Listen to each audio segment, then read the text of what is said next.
അപ്പൊ ശങ്കർ സാർ ഇപ്പൊ നമ്മുടെ ഗീതിക ഈ സിനിമയിൽ ഹീറോയിനായി സാർ ഇതിനു മുമ്പ് സിനിമ ഗീതികയുടെ സിനിമ കണ്ടിട്ടുണ്ടോ, അല്ലെങ്കിൽ സാർ എങ്ങനെയാണ് ഈ സിനിമയിൽ ഹീറോയിനാണ്?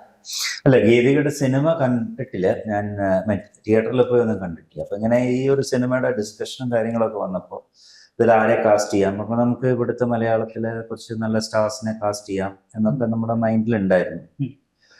പക്ഷെ നമ്മൾ 1-2 പേരുടെ അടുത്തൊക്കെ ഇങ്ങനെ സംസാരിച്ചപ്പോൾ അവരുടെ ഡേറ്റുകളൊക്കെ 5 മാസം 6 മാസം കഴിഞ്ഞേ ഉള്ളൂ.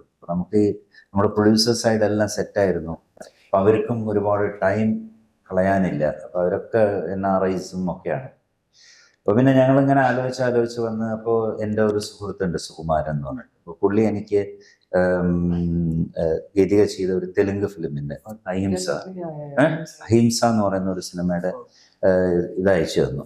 എൻ്റെ കട്ടിങ്സ് ഒക്കെ അയച്ചു തന്നു. കട്ടിങ്സ് അല്ല, എൻ്റെ മൂവി അയച്ചു തന്നു. അപ്പൊ അതിലെനിക്ക് ഗീതികയുടെ ആക്ടിങ് ഇഷ്ടപ്പെട്ടു. എന്നെ കാണാനും സുന്ദരിയല്ലേ അല്ലേ? അതെ അതെ. This is your first movie, first Malayalam movie, first Malayalam movie. So Shankar sir is not only a director, he's an evergreen star. Yes. So did you know him before? Have you watched his movies? Yes, I'm actually a fan of his songs.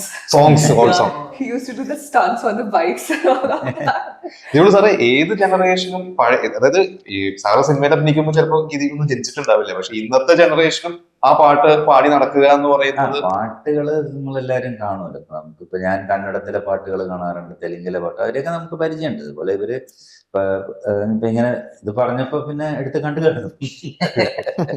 അപ്പൊ ഗീതികനെ പിന്നെ ഞങ്ങള് പിന്നെ കുറെ ആൾക്കാരെയൊക്കെ ഇടയ്ക്ക് നോക്കിയിരുന്നു. പിന്നെ ഇങ്ങനെ ഈ പടം വന്നപ്പോ പിന്നെ ഒരു തമിഴ് സിനിമയും ചെയ്തിരുന്നു.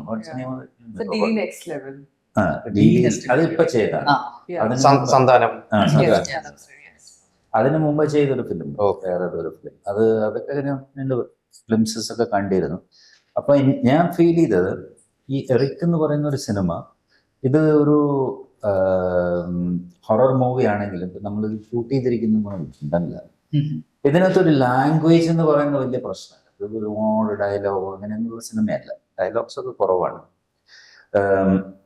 വിഷ്വലും അതും ഇതും ഇങ്ങനെയൊക്കെയാണ് കുറെ കാര്യങ്ങൾ. അപ്പൊ ഞാൻ വിചാരിച്ചു ഇതിലൊരു നമുക്ക് എല്ലാ ഭാഷയിലേക്കും സൂട്ടാവുന്ന ഒരു ഫേസ് അങ്ങനെ ഒന്ന് ചിന്തിച്ചൂടെ എന്നൊക്കെ അങ്ങനെ ഞങ്ങൾ ഡിസ്കഷനിൽ വന്നപ്പോൾ അങ്ങനെ ഗീതിക എനിക്ക് അങ്ങനെ ഫീൽ ചെയ്തു. ആ ഒരു നോർത്ത് ഇന്ത്യൻ നമുക്ക് ഏത് ഭാഷയിൽ, ഇപ്പൊ തമിഴിൽ ഡബ് ചെയ്യാം, തെലുങ്കിൽ ഡബ് ചെയ്യാം, കന്നഡത്തിൽ ഡബ് ചെയ്യാം.